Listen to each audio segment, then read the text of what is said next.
say, girl, Are you ready?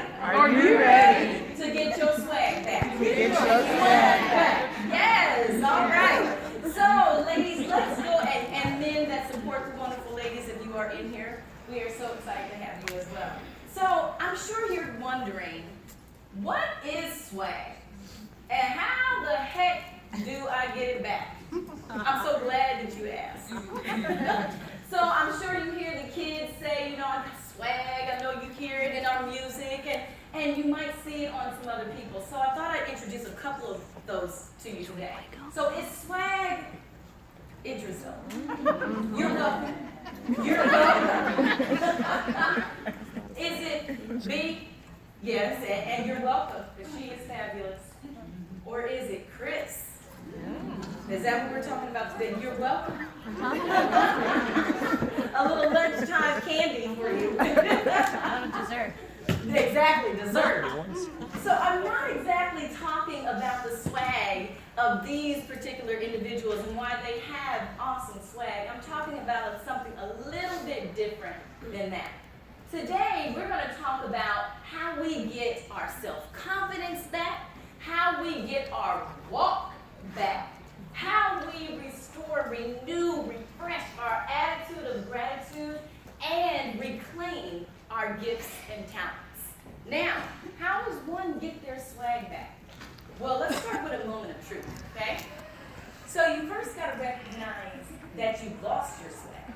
And moments, sometimes we don't even know that we lost our swag. Well, my moment of truth, I lost my swag, ladies. So when I was 18 years old, I was stabbed with a 6-inch butcher knife by my sister's abuser. And I was held captive for a few hours in a room and was forced to watch him beat her and to hear words just spoken over me and negativity just spoken into me. When I was 21 years old, my dad committed suicide. And that rocked me to my world. And so you see these Band-Aids. I just kept putting Band-Aids on top of Band-Aids. And then when I was 25 years old, my marriage took an incredible hit. And that caused me again to pull out that Band-Aid. So by the time I was 38 years old, I ran out of Band-Aids, ladies. I didn't have any more. And this is what my heart looked like. But you know what we do, right? When we want to show the world one thing, we pull out that mask. You know the mask I'm talking about. I pulled out my beautiful mask and I told the world that I was okay. And I'm fine. I'm good. Right? I'm not by myself, am I? Okay. I just wanted to make sure that you are still in the room with me. I pulled out that mask and I said I'm okay and I'm fine, but I truly was not. And so let's talk a little bit about what happens when you lose your swag and how you get it back. Well, I decided I was tired of wearing the weight of that mask, and I decided to make a different choice. And I had to reclaim those things that I lost. And the first thing I did was I said, I'm going to have a party, and I'm going to get my swag back, but I'm going to invite some other ladies to come along with me. Are you ready? Mm-hmm. Okay, let's see if we can do this in about 15, 20 minutes, okay? 15 minutes. So you're going to regain your self-confidence. And we heard that today about regaining your self-confidence. It's so important, ladies, because we trade our self-confidence in for self-doubt. And so sometimes when we're looking in the mirror, we see this. Sometimes we're burdened by the weight of self-doubt.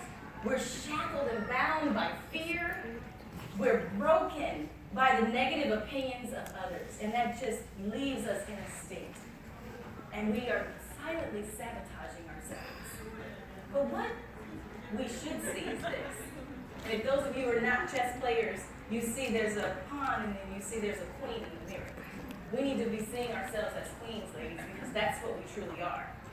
So we need to feel the weight dumped of self-doubt. We need to release the shackles of fear. We need to embrace our freedom of self-worth. Because you are valuable in all your gorgeousness out here. I see y'all getting shiny today. So did I. But we need to make a different decision and a different choice. So I invite you to answer this question. Who do you think you are? Let that sit for just a second. Who do you think you are? And I dare you to answer this out loud. I'll give you about 30 seconds to turn to the person to the left or to the right of you and answer this question. Who do you think you are? Your time is ticking. Turn. This is the interactive part.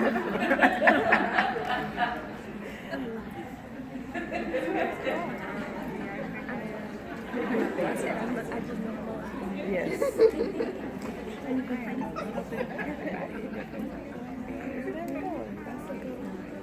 All right, I dare somebody to just yell at me. Who do you think you are?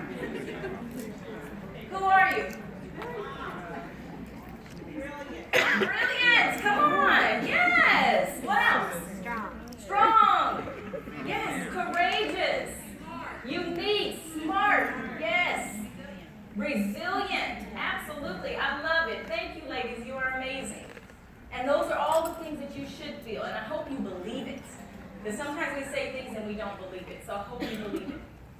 All right, ladies, so let's go to the next stop on our journey, our swag journey. It is the W. Now, I'm going to tell you right now, this one was the longest one. So this is all about my book. This is Girl, Get Your Swag Back. When I was writing it, this took me the longest. It's the longest chapter in the book. And so I've tried to figure out how do I leave this one out? How do I do this? And when I talk about restoring your walk, am I talking about how you slide and slither across the stage? Or am I talking about how you walk? Who you're walking with? Now, I tried to leave it out, but if you leave the W out, ladies, you have sag. And your swag cannot be sagging. I'm just going to say that. Now, I cannot walk up here with my swag and my swag be sagging. That's not cute. So, we have to make a different decision. Your walk. Have you ever heard somebody say you walk with a purpose? Or to tell you to walk with purpose? When you walk with purpose, those of us who know your purpose, you know who you are. Right? Your walk is different because you know who you are. Those who walk with purpose know whose they are, who you belong to. I was created with all of this, and I'm not apologizing for it. I apologized long enough. Those who walk with purpose have a strong foundation. Now, ladies, you know when you're walking in your heels and you step in the mud, what happens? That is not cute. Your heels begin to sink. But when you have a strong foundation, something that you're anchored in and you believe in, your values are rooted, things that are not